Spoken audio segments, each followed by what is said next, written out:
दलोट आप सबको जय मसीह की। प्रभु में सब आनंदित हैं, सब अच्छे हैं।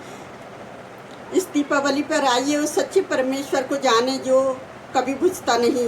दुनिया दीपों से जगमगाएगी, पर क्या आपके हृदय में परमेश्वर का प्रकाश है? बाइबल कहती है स्वर्गीय नगरों में सूर्य और चंद्रमा की जरूरत नहीं, क्योंकि परमेश्वर स्वयं ही ज्योति है। तो आइए हम वचन से जानेंगे। प्रकाशित वाक्य 21 के 23 में कोई पढ़ेगा। उस नगर में सूर्य और चांद के उजियाले की आवश्यकता नहीं, क्योंकि परमेश्वर के तेज से उसमें उजियाला हो रहा है और मेमना उसका दीपक है।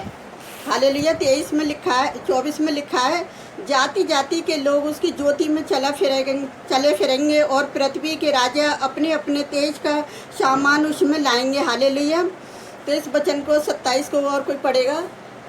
परंतु उसमें और कोई अपवित्र वस्तु या घृणित काम करने वाला या झूठ का गहने वाला किसी रीति से प्रवेश ना करेगा, पर केवल वे लोग जिनके नाम मेमने के जीवन की पुस्तक में लिखे हैं। हालेलुया। तो यहाँ परमेश्वर का वचन किस तरह से अपने प्रकाश के बारे में हमसे बातचीत कर रही है कि सच्चा प्रकाश जो हमारा परमेश्वर है, जो नगर प्रकाश से भरा हुआ था, जो परमेश्वर ने मसीह से आया था। यशायाह 60:19 कोई पढ़ेगा। फिर दिन को सूर्य तेरा उजियाला ना होगा, ना चांदनी के लिए चंद्रमा, परंतु यहोवा तेरे लिए सदा का उजियाला और तेरा परमेश्वर तेरी शोभा ठहरेगा। क्योंकि नगर में कभी रात नहीं होती थी, इसलिए नगर के द्वार बंद करने की कभी भी जरूरत नहीं थी। यशायाह 60 का कोई 11 पढ़ेगा। तेरे फाटक सदैव खुले रहेंगे, दिन और रात वे बंद न किए जाएंगे, जिससे जाति जाति की धन संपत्ति और उनके राजा बंदी होकर तेरे पास पहुंच जाए। हालेलुया। जिस तरह से हमने पढ़ा कि जाति जाति उसकी ज्योति में चलेंगे, अर्थात जाति जाति के लोग उसके प्रकाश में चलेंगे। तो आज ऐसा ही हो रहा है मेरे प्रिय भाइयों।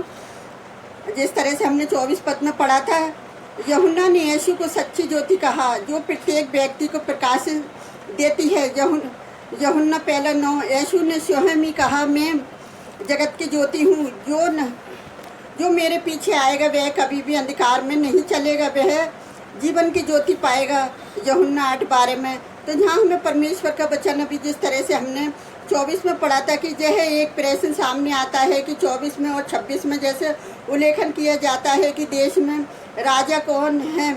इसके अंतरिक्ष की प्रकाशित वाक्य अगर हम 22 के 15 में देखेंगे तो आप उस वचन से पढ़ना इसको। कौन है कि देश में राजा स्वर्ग नगर से बाहर क्या है। यदि विश्वासी लोग हैं तो वे नगर के अंदर क्या नहीं है। यदि अविश्वासी लोग हैं तो उन पर आग की झील के द्वारा क्या करा जाएगा। आप सबको पता है कि किस तरह से हमें वचन बता रही है कि प्रकाशित वाक्य 20:15 में बाइबल के शास्त्री इन प्रश्नों के विभिन्न उत्तर देते हैं, परंतु किसी को ये निश्चय रूप से मालूम नहीं है कि ये यूहन्ना के कहने से क्या तात्पर्य है। एक बात निश्चित है कि कोई भी अशुद्ध वस्तु परमेश्वर के पवित्र नगर में कभी प्रवेश नहीं करेगी।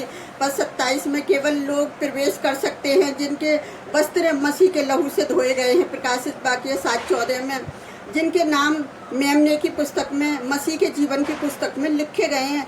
जिन लोगों के नाम परमेश्वर की पुस्तक में लिखे गए हैं। जिस तरह से अभी हमने वचन में यशायाह में पढ़ा था कि किस तरह से परमेश्वर के कि हमें सूर्य तारे जैसे की जरूरत नहीं है। स्वयं परमेश्वर हमारे प्रकाश है, स्वयं परमेश्वर उजाला है। तो हमें किसी उजाले की ज़रूरत नहीं है, हमें सिर्फ उजाले की ज़रूरत है। तो अपने परमेश्वर जोबा की है, क्योंकि उसने जैसे तरह से दाऊद राजा से कहा, तो उसने गीत गाया, अंधकार में चलूँ तो भी तू वहाँ है, मैं यहाँ भी कहीं जाऊँगा तो लोक में जाऊँगा तो वहाँ भी तू ही है। वो कितनी भी गहराइयों में चला जाए तो अभी परमेश्वर मही है, क्योंकि परमेश्वर हमारे और आपके सर पर हाथ रखे रहता है। उसकी आत्मा से भागकर हम कहाँ जाएंगे। तो आज जो थोड़ा सा उजाला है वो पता है कि आज थोड़े दिन का है, लेकिन जो परमेश्वर का उजाला है, जैसे यीशु मसीह ने कही, जीवन की ज्योति मैं ही हूँ, क्योंकि यीशु मसीह स्वयं ज्योति है। परमेश्वर स्वयं हमारा प्रकाश है। जिस तरह से हमने वचनों में पढ़ा, आप वचनों से पढ़ें और वचन को गहराई से पढ़ें और आपको समझ आएगा कि किस तरह से हमारे जीवन में परमेश्वर प्रकाश को भेज रहा है, जो कभी बुझने का नहीं है, जो कि परमेश्वर का प्रकाश है वो कभी बुझता नहीं है। वो हमेशा जो ज्योति उसने भेजी है, यीशु मसीह जो हमारे पास उसने भेजा मनुष्य के रूप में, जब वो ज्योति बनकर आए, जितने लोगों ने ज्योति को ग्रहण करा उन्हें अपनी संतान होने का अधिकार दे दिया। तो आज वो हमारा परमेश्वर है, आज उसके लोग हैं वो ज्योति की तरह चमक रहे हैं। शैतान घबराया हुआ है कि ये क्या हो रहा है कि अंधकार में ज्योति चमक रही है। तो आज जितने लोगों ने परमेश्वर को ग्रहण किया है, आज वो क्या है, वो ज्योति है। तो उन्हें ज्योति की कोई ज़रूरत नहीं है कि वो थोड़ी देर के लिए उस ज्योति को जलाए फिर वो बुझ जाए। वो हमेशा की ज्योति है, जब तक उनका जीवन है वो जब तक की ज्योति है।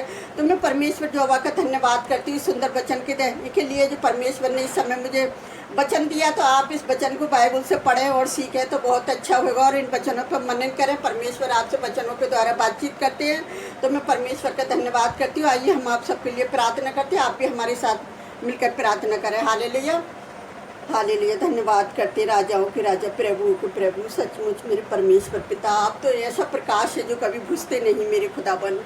यीशु मसीह तो ऐसे हमारे जीवन की ज्योति है जो जिसके जीवन में आ जाए प्यारे पिता परमेश्वर, सारा अंधकार खत्म हो जाए यीशु मसीह के नाम से। प्यारे पिता परमेश्वर, आज जितने लोगों के अंदर यीशु मसीह की ज्योति जल रही है प्यारे पिता परमेश्वर, सचमुच वो ज्योति में चलने वाले लोग हैं खुदावन। जितने लोगों ने आपको ग्रहण किया है प्यारे पिता परमेश्वर, वो आपकी संतान है खुदावन, वो ज्योति में चलने वाली संतान है मेरी जो परमेश्वर। आप तो हमारे सदा का उजाला है प्यारे पिता परमेश्वर। जब आपने कहा उजाला हो तो उजाला हो गया। आज जितने लोगों के जीवन में उजाला हुआ है खुदावन, उन सबको मैं आपके हाथ में देती प्यारे पिता परमेश्वर। उनके जीवन से कभी उजाला बुझने ना पाए मेरे खुदावन, उन सबको अपनी ज्योति में चलाना खुदावन, जो कि जीवन की ज्योति यीशु मसीह है। उसने कहा जो मेरे पास आता है वो जीवन की ज्योति पाता है। तो पिता, आज जितने लोगों ने जीवन की ज्योति को पाया है पिता परमेश्वर, वो उस ज्योति में चलते रहे प्यारे पिता परमेश्वर, जो हमेशा उनके जीवन से चमकती रहे मेरे खुदावन। मैं उन सबका सारा बोझ, उनकी समस्याओं को आपके सम्मुख रखती हूँ खुदावन। मैं उन लोगों की भी समस्याओं को आपके सम्मुख रखती हूँ जो हमारी वीडियो से बने हुए हैं प्यारे पिता परमेश्वर। आप उनको भी बड़ी आशीष, बड़ी बरकत देना खुदावन, कि हमारे साथ उनका जुड़ना, आपके वचन को पढ़ना व्यर्थ न जाए, एक आशीष बनकर उभरे उनके जीवन में, उनके परिवार के लिए प्यारे पिता परमेश्वर। हम यही प्रार्थना करते खुदावन, आप उनके परिवारों को भी ब्लेस करना मेरे खुदावन, कि वो किसी के आगे भीख मांगने वाले न बने खुदावन। वो आपके आगे हाथ फैलाएं और आपसे मांगे प्यारे पिता परमेश्वर। जिस चीज़ की ज़रूरत है पिता वो आपसे मांगे खुदावन। आप बहुत आशीष देने वाले परमेश्वर उनके साथ है मेरे खुदावन। तेरे बेटे बेटियों को किसी बात की कोई कमी घटी ना हो मेरे जो परमेश्वर, कि हमारा वचन वो ना भी उनके हृदय में व्यर्थ न जाए, एक आशीष बन जाए प्यारे पिता परमेश्वर। आप सब कुछ जानते हो खुदावन कि हमें एक फ़ोन की ज़रूरत है खुदावन। किस तरह से आप हमारे फ़ोन को चला रहे हो, किस तरह से आप हमारे जीवन को चला रहे हो खुदावन, आप सब कुछ जानते हो। फिर भी हम ज्योति की तरह चमकने वाले लोग हैं प्यारे पिता परमेश्वर।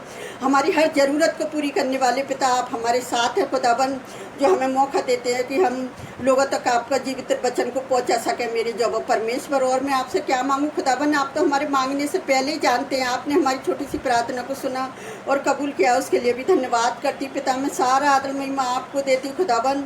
मैं अपना सारा बोझ आपके ऊपर डालती पिता। मैं जो भी मांगती हूँ यीशु के पवित्र और सामर्थी नाम पर आमीन। प्रभु आप सबको बहुत से ब्लेसिंग दे।